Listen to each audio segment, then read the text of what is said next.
What's up, guys? Welcome back to the channel. And this video is going to be a bit different because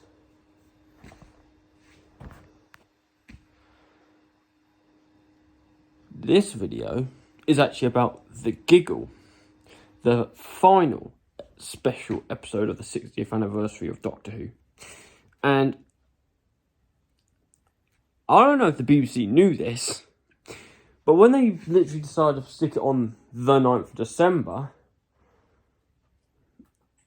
I don't think they quite realised that they released the special episode, The Giggle, on my birthday, which is tomorrow. Yeah. Tomorrow is my birthday and the last Doctor Who special episode. So this makes you think. Now, I don't know if this is just me, but I am actually rather honoured to have a Doctor Who episode on my birthday. And here's why. One, it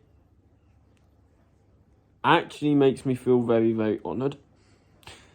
Two,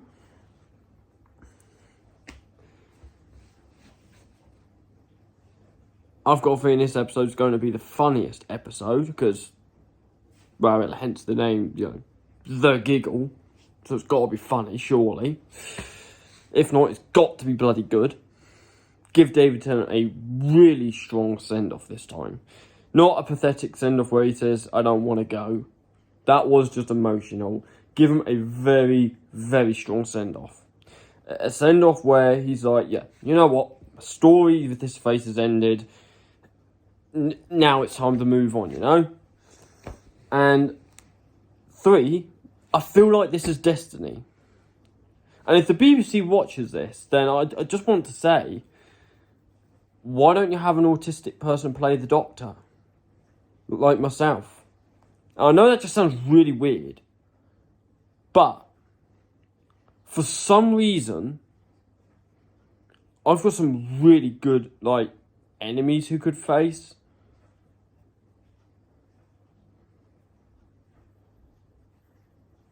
So, by all means, if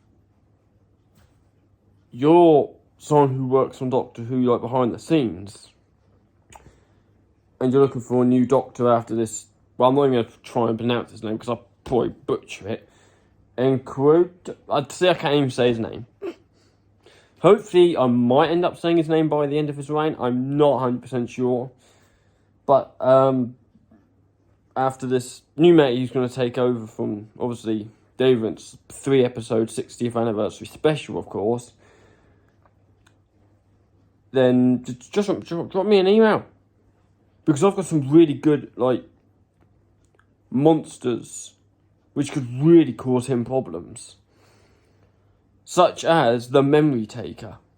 Now, the Memory Taker is a creature that actually makes the Doctor completely forget who he is, who knows about his friends, the TARDIS, everything. So he regenerates to a new face and he's forgotten everything because of the Memory Taker. And so his friends literally have to go and get his memories back from the Memory Taker to give them back to the Doctor. So then the Doctor then has to go and basically take down and beat the Memory Taker, which I think would be a really good pilot episode, because that will then start to individually break down the different characteristics of him, like the serious version, the childish version of him, the comedic side of him. And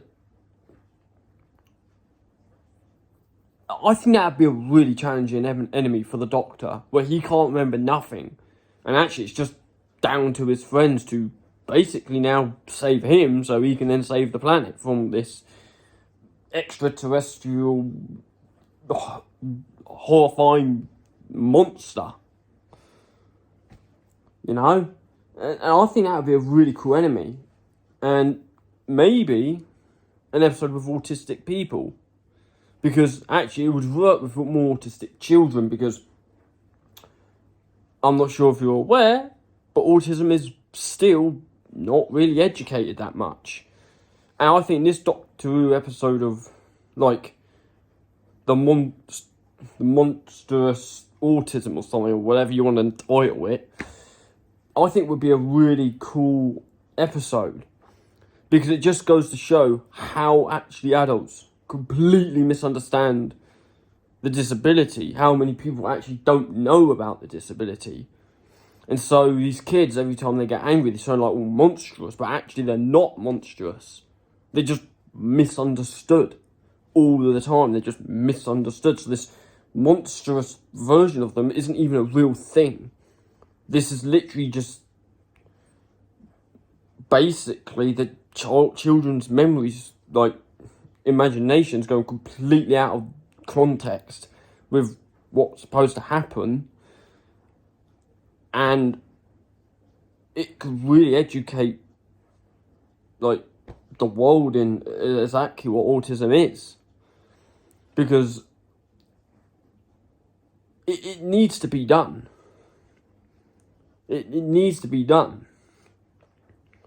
And obviously, Southampton has been mentioned, like, first time in a live action programme. It literally has. Like, in Doctor Who, like, live action.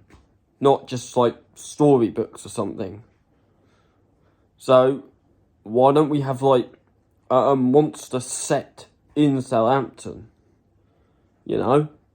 Have something that's, like, out of control. And it causes just havoc, you know? Like, I think that's, like, a really cool, like, concept for an episode. Bringing the Doctor's daughter back, getting that Georgia Moffat, or technically Georgia Tennant again, back in the Doctor Who she would allow, if she wants to come back. Obviously, to see her father again would be a nice touch. And obviously bringing his wife River back into it would be a real nice touch, you know. So Jenny finally meets River, River finally meets Jenny, like mother-daughter, tries to bond. The Doctor literally has a totally new face. And actually, I think, honestly,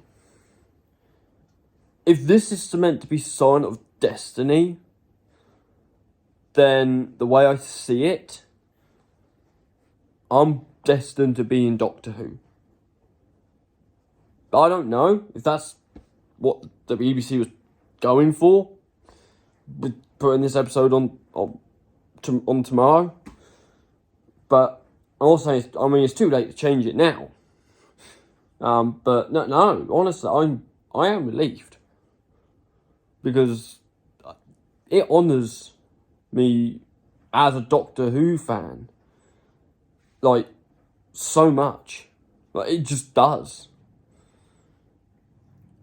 And I'm assuming any person who's had Doctor Who on their birthday has that honour as well. And so, if this is supposed to be destiny, then for me, then just, you know, send me an email. BBC, just send me an email. Because I think it's time that we have an autistic actor portraying the Doctor, and actually, my dad agrees with it. They need to have an autistic actor portraying the Doctor. Because if the Doctor can regenerate into anyone, then realistically, fair enough, you could have an autistic actor like me being the Doctor. Also, it's obviously down to you guys, because obviously you're the BBC, you're the one in charge of Doctor Who. But it's just something to think about if you ever watch this. Probably you're not going to watch this, but I'll be surprised if you do. But, yeah, that's literally going to be it from this video from me. So thanks for watching this video. This is a video I've been trying to do, and I kept forgetting to do it, so I thought I'd quickly do it now.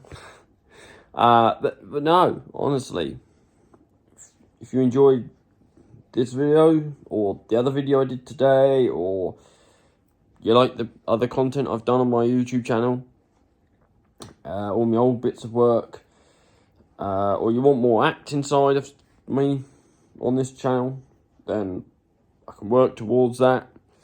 I can do other things, you know, and it's not just gaming. Obviously, gaming's my main thing for the channel, but it's like I will do other things if necessary, you know, to try and keep the content fresh. But if so, then like the video, comment down below, like quite literally comment down below. What monster would you want to see in Doctor Who? Actually, that'd be a good idea. What monster would you want to see in Doctor Who if you were a designer for monsters for the show of Doctor Who? Which monster would you put in? Would you transfer monsters from like Torchwood and Sarah Jane Adventures and move them into Doctor Who? Would you create a whole new horrifying monster? Leave your comment in below, because I want to see what monsters you come up with, you know? Because surely you got some creative ideas for monsters, 100%. And if you're new to the channel and you're not yet subscribed, what are you doing? Every legend is doing it. Join the Legend family. Hit the subscribe button. Hit the grey notification bell button, because it loves being whopped in the face. So you're always up to date and notified when I upload, either broadcasting off my video games or doing something else and I've uploaded. You will be notified. Honestly, just hit the subscribe button. That's all I'm going to say. And I will see you guys in the next video. Bye!